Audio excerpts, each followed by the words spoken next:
اب میں گزار ہوں عالی جناب مولانا سید حسن مہدی زیدی صاحب کی خدمت میں کہ وہ آئیں، اپنی تقریر سے مومنین کے قلوب کو منور فرمائیں، بآواز بلند نعرہ صلوات۔ لا حول ولا قوة الا باللہ العلی العظیم۔ اعوذ باللہ من الشیطان اللعین الرجیم۔ بسم اللہ الرحمن الرحیم۔ قال رسول اللہ صلی اللہ علیہ وآلہ وسلم، بسم اللہ، انا مدینۃ العلم وعلی بابها۔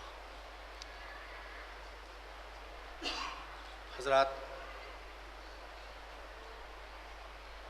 برادران عزیز، علماء اعظام، طلاب کرام و ذاکرین اعظام، صاحبان عقل سلیم، حاملان قلب دانا، یہ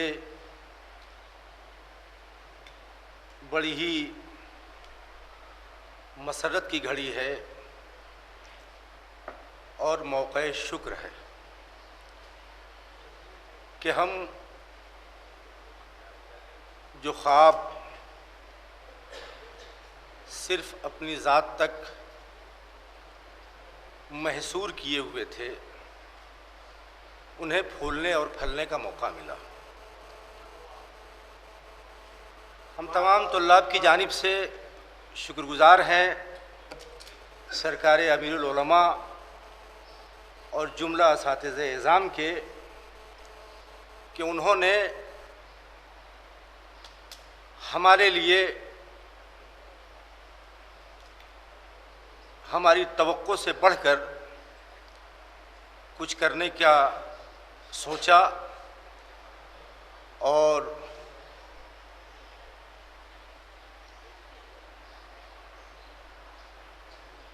اس پر عمل پیرا ہوئے۔ بہت ہی ضرورت تھی جس کو ہم صرف اعزاز سمجھ رہے ہیں، بہت تکلیف ہوتی تھی جب ہم میں سے کسی فارغ التحصیل طالب علم کا پڑھایا ہوا جو کہ کچھ دن رہا، سال ڈیڑھ سال کے لیے اپنے ٹکٹ سے ایران چلا گیا اور وہاں سے دوشپا ردا اور سر پہ امامہ رکھ کے آیا۔ عوام کے درمیان جب جاتے تھے تو لوگ ان کی طرف متوجہ ہوتے تھے، ان کی طرف متوجہ نہیں ہوتے تھے۔ ایک تو یہ تکلیف، دوسری چیز میں گزارش کرنا چاہتا ہوں اپنے بزرگوں کی بارگاہ میں، ایک تحریک کے سلسلے سے اگر میری گزارش اور میری فکر قابل قبول نہ ہو تو طالب علم سمجھ کر کے درگزر فرمائیں، اور بہرحال کسی بھی انسان کی عقل کامل نہیں ہوتی، اور وہ گزارش یہ ہے کہ ہم ایران اور عراق کے آیات اعظام کی بارگاہ میں گزارش کرنا چاہتے ہیں، وہاں کے نظام کے، وہاں کی انتظامیہ کی بارگاہ میں گزارش کرنا چاہتے ہیں کہ جس طریقے سے، میں اپنی بات کو روک کے ایک چھوٹا سا واقعہ بیان کروں۔ سرکار امیر العلماء اللہ صحت عطا فرمائے، ایک روز ماہ سیام سے پہلے تمام طلباء کو طلب کیا اور سب سے پوچھا کہ آپ لوگوں کے رکنے کا سبب کیا ہے۔ اکثریت نے یہ کہا کہ سرکار ہم یہاں مساجد میں پیش امامی کے فرائض انجام دینا چاہتے ہیں۔ تو سرکار نے پوچھا کہ آپ کس کلاس میں پڑھتے ہیں؟ کسی نے کہا مولوی میں، کسی نے کہا مولوی بے میں، کسی نے کہا مولوی الف میں، کسی نے کہا عالم میں۔ سرکار نے فرمایا کہ نہیں، قابل سے پہلے ہماری اجازت نہیں ہے۔ ایسا نہیں کہ ان طالب علموں سے کوئی رنجش تھی یا ان سے کوئی نقصان پہنچا تھا یا ان کو سرکار پسند نہیں کرتے تھے، بلکہ سرکار کے پیش نظر عوام الناس تھے اور ان کی تبلیغ و ترویج تھی کہ کہیں ایسا نہ ہو کہ ایک نووس، ایک نوسکھیا، ایک نیم ملا راہنمائی کے فرائض انجام دے اور منزل کی طرف لے جانے کے بجائے دوسری طرف رخ موڑ دے، اور اس کا الزام ہمارے بزرگوں پر آئے۔ تو صرف اس لیے تھا کہ ہماری عزت بھی محفوظ رہے اور ہماری وجہ سے جو نقصان ہو سکتا ہے اس سے ہماری قوم محفوظ ہو جائے۔ یہی گزارش ہم کرنا چاہتے ہیں آیات اعظام سے، ایران کی انتظامیہ سے، عراق کی انتظامیہ سے، کہ جس طریقے سے پہلے زمانے میں ہمارے یہاں بزرگ پوچھا کرتے تھے اگر کوئی مولوی جاتا تھا کہ یہ آپ کے پاس اجازت ہے نماز پڑھانے کا، اسی طریقے سے وہاں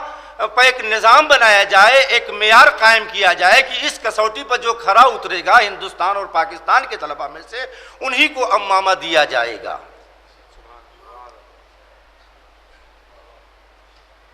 اس لیے کہ اگرچہ ایران اور عراق میں عام لباس ہے مگر ہند و پاک میں عمامہ علم کی پہچان ہے۔ اگر کسی کے سر پر عمامہ ہوتا ہے، دوش پر ردا ہوتی ہے، تو کوئی تصور نہیں کر سکتا کہ یہ کوئی جاہل آدمی ہے، بلکہ عام طور پہ دیہاتوں میں تو کوئی بھی صاحب عمامہ پہنچ جائے اسے مجتہد ہی کرانا جاتا ہے۔ لہٰذا ایک معیار قائم کیا جائے، اور بہت خوشی کا موقع ہے، پروردگار کا لاکھ لاکھ شکر ہے کہ ہمارے بزرگوں کی نظر میں جو طلاب مستحق تھے ان کو ان کے حق سے نوازا جا رہا ہے، اور ہم یہ دعا کرتے ہیں کہ پروردگار اس تحریک کو قائم اور دائم رکھے۔ دیکھیے حضرات، سرکار امیر العلماء نے اپنے اس اقدام سے ثابت کر دیا ہے کہ خلف وہی بہتر ہے جو اپنے اجداد کی عظمت رفتہ کی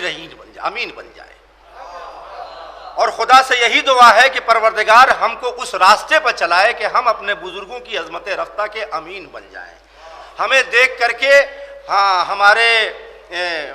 مدارس کا، ہمارے گھرانے کا، ہماری قوم کا، ہمارے قبیلے کا، ہمارے معاشرے کا سر اونچا ہو، کہیں ہمارے معاشرے کو، ہماری قوم کو، ہمارے قبیلے کو، ہمارے بزرگوں کو تکلیف نہ پہنچنے پائے۔ دیکھیے حضرات، یہ اس گلستان کے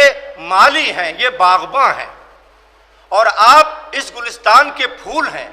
پھولوں کو یہ حق ہے کہ ان کے سامنے وہ کھل کر کھلیں،